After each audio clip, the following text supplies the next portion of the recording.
is yet to be set in location, is yet to be decided, and my understanding is the veteran community will have ample opportunity to contribute to that bloody trains are horrible. Sorry, Laurie's absolutely correct. So Ward 17 for the post-traumatic stress ward, that will be located at somewhere to be decided, and we'll do some consultation with veterans. What will go to the Flinders Medical Centre is the rehabilitation work, which is currently being done at the rehab. And also geriatrics. And geriatrics. Well, Laurie, thank you for your perspective. So what's going to happen to the site there in Top Park? We'll have a conversation with veterans about it. Obviously, whatever happens is going to have to be in sympathy with the history and, of course, the enormous connection veterans have to that particular site.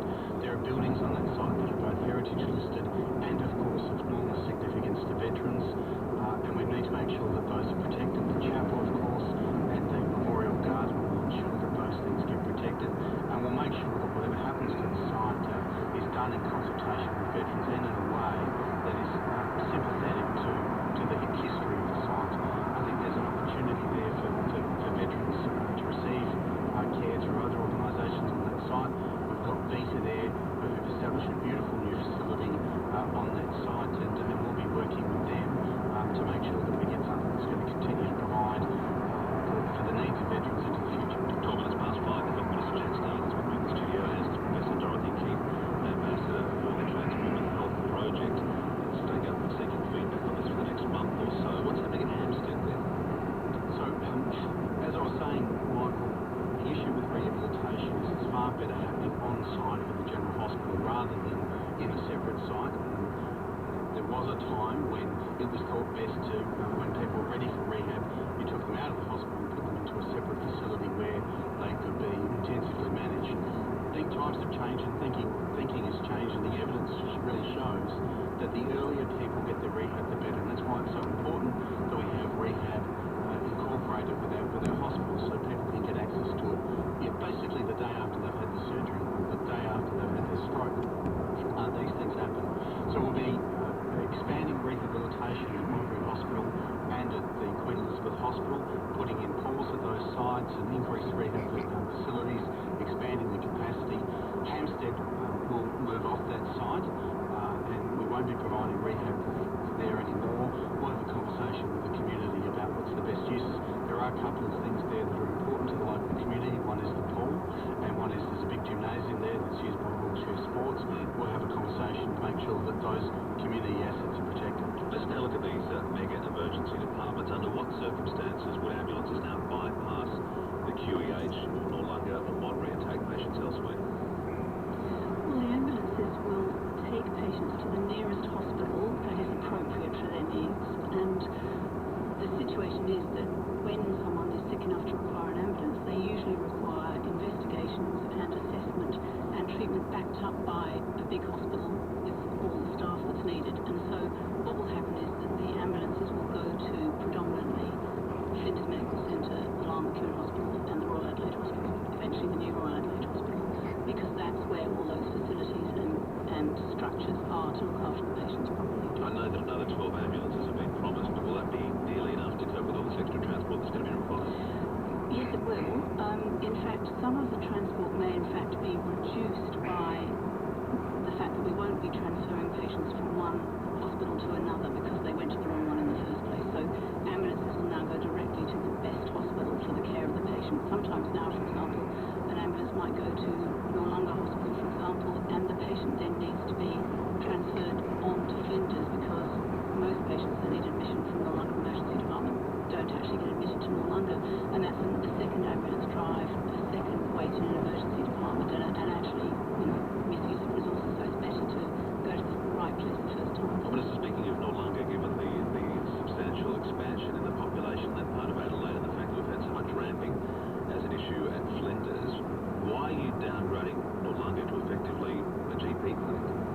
Well, firstly, there's no such thing as a downgrade in health, Michael. All parts of our health system are interrelated and all parts are as important as the other. So it's just inaccurate to describe anything that we're doing as a downgrade because the surgeon doing one of the most complex brain surgery in our system is as important as the enrolled nurse taking basic care of patients. They're all incredibly important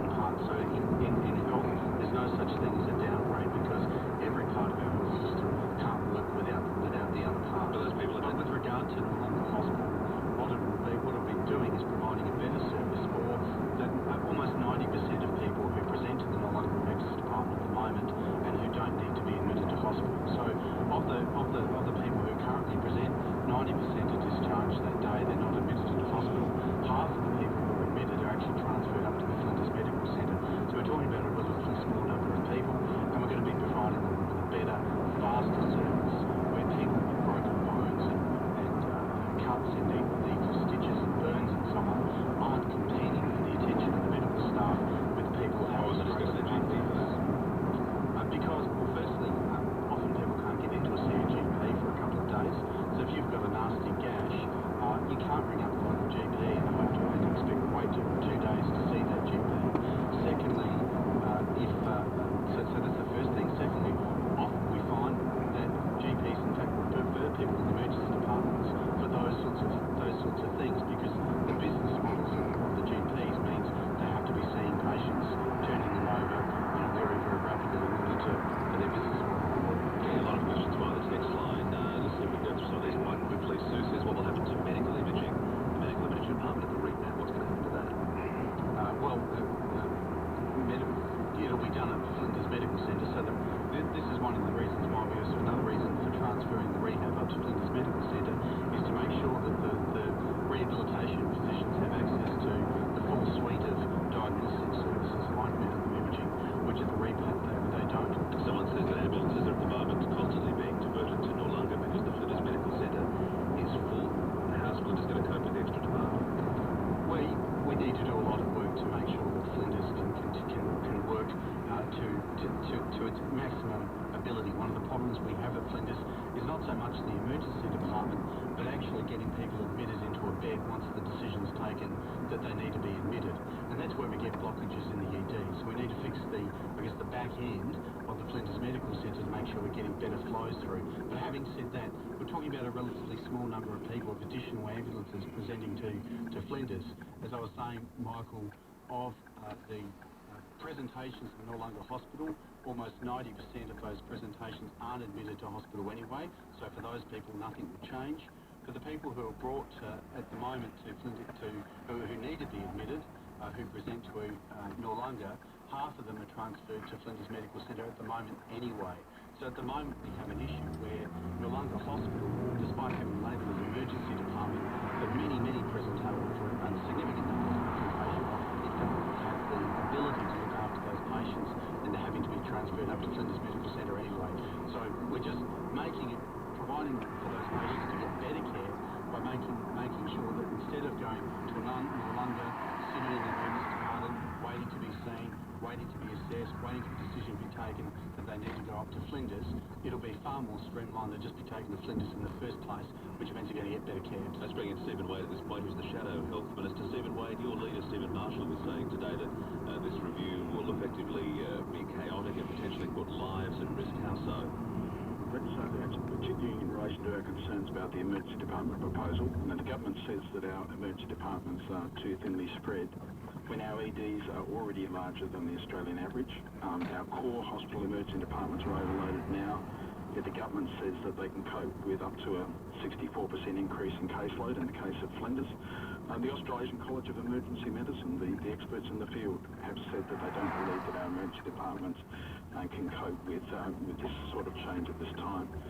I'm very concerned that with 4 different styles of emergency centres in the metropolitan area, that there will be widespread confusion as to where people should go in an emergency. Confusion that will cost lives.